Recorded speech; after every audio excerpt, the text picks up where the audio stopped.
Hi everyone, this is Dale-Ann with another Tuesday tutorial. I had a bunch of cards that I needed to do up for the March and April birthdays, and it's going to be a busy time for the next few months, so I wanted to get some kind of ahead. I used to be a Stampin' Up! Demonstrator, and one of the things that we showed people was what they call a one-sheet wonder. And so you stamp a whole sheet of paper, 8.5 by 11 or 12 by 12, and then you cut it into pieces to make cards. I found in my file folder, and I'm sorry, I don't know who this is from. I know I got it from a Stampin' Up! Demonstrator, but I have no idea because her picture didn't have her name on it. If anybody knows who it is, I would gladly give credit. But as I said, this was 3 or 4 years ago, so I have no idea who it's by. It's for a 12 by 12 sheet of paper. And her recipe said she made 17 cards out of this. I ended up making 22 cards. I took this sheet of 12 by 12. It is Everyday Tango by Lisa Cohen from My Mind's Eye in 2006. Then I cut 11 sheets of 8.5 by 11.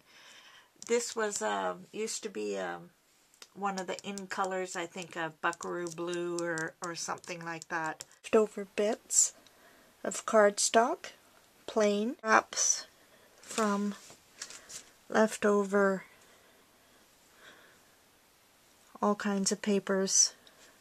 This is even wallpaper and all kinds of other stuff. And I have what I call an embellishments tote, and it is all kinds of little odds and ends of stuff left over from cutting out with scissors, punches, strips left over. So I save all this, and pre-stamped pieces of paper and stuff like that. These 22 cards, the only thing new is stuff like this was in a rack from somebody, and the cardstock.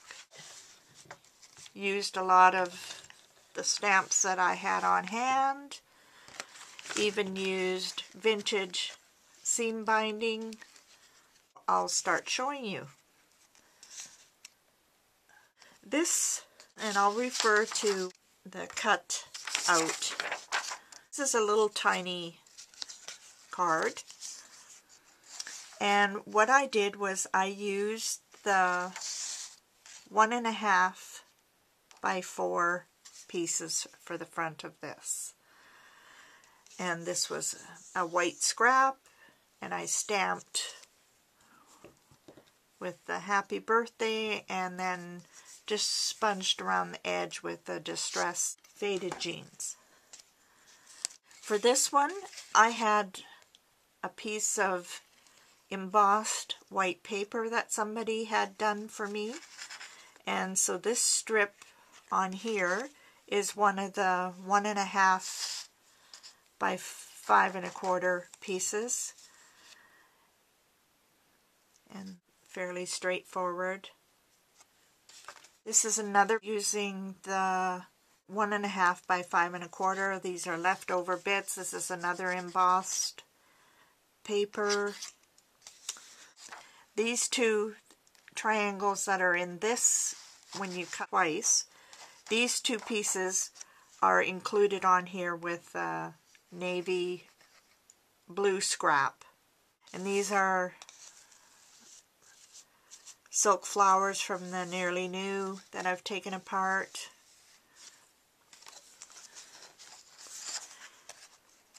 This is one of the diagonals here and I tore the edge, stamped onto a piece of white scrap. This is the other half of the torn sheet. And this, I don't know if you can see, is I stamped onto a bread tag to close the bread, and then just stamped across the page more of the vintage seam binding. So then you have these two pieces left of the triangles, and this is what I did. I put them onto navy and then centered 1.5 by 4-inch strip and used some more of that embossed. This is actually a embossing plate for Christmas, I think. So the snowflake is back in behind here, and this is part of a sticker package that somebody sent me. This is a 1.25 by 4, and I cut it down, and I still have that piece. And I'll show you the other pieces that are left from that whole. This is all that's left from that sheet of 12 by 12. And I might use them as accents on something else, so those don't get thrown away. I rounded the edges of the card, and then this is an old piece of Stampin' Up! Here is some more of the embossed paper. This is a butterfly that somebody had sent me, and I just stamped the greeting onto there. This is the 1.5 inch by 4, and I cut the card so that it would fit exactly. So I cut a 1/4 inch off. And then this is a paper flower that I had gotten in a rack, and I just sponged it with the Faded Jeans Distress ink. This was left over from another project. This was left over from another project. And so I just added them with the 1.25 inch by 4 strip. Here is the 1.25 inch strip, and this is one of those packages that you get printed materials in, and stamp that, and leftover ribbon. Here's another 1.25 by 4, and it just fits underneath there, and put the brad, and then just down the side. This is one of the 2 5/8 by 4 pieces, and I used the punch that you take the corner part off and use. It's a Stampin' Up! I don't have a scallop punch that big. And this is a flower that I got a whole pile of these at a thrift store years ago, and just glued it onto the thing. And this is a paper scrap.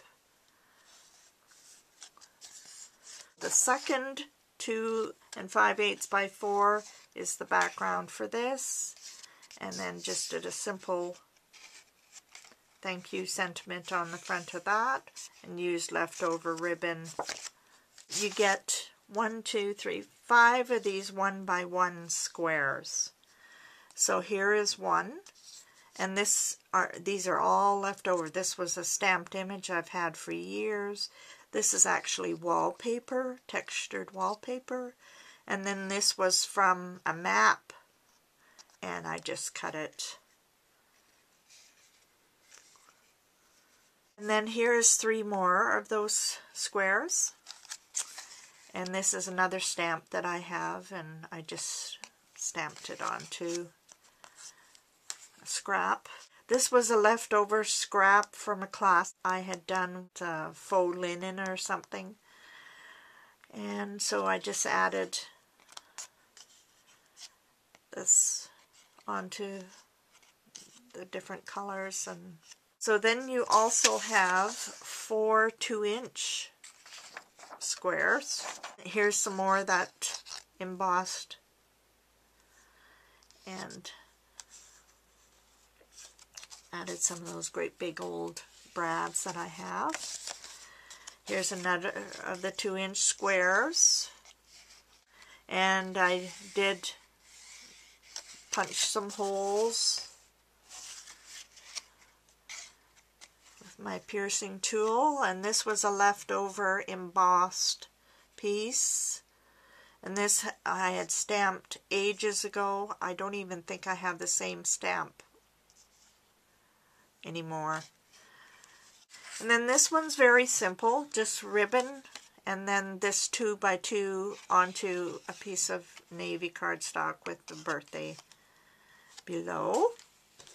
And the last card is, this is a piece of map that I just tore. This is a crocheted flower that I got in a rack. And so 22 cards done. I'm pretty proud of myself. I'm set for at least a couple months. Because I mail a lot to relatives, I make sure that they're pretty flat. I'm not into a lot of embellishments, you know, like thick layers and layers and layers. If, like in this case, this would be one that I would hand to somebody. Here in Canada, we have a slot that we have to fit regular mail through, and if it doesn't fit, then we have to pay double the postage. So I try to make them as flat as possible. I not only mail cards for myself, but I also make the cards for most of the same people for my mom. So for every family birthday in the family, I make 2 cards. So that's a lot of cards. I hope you enjoyed this tutorial, and what I encourage you to do is to pull out some of your old papers and leftover bits and make your cards out of that. We'll see you next week. Have a great week. Bye now.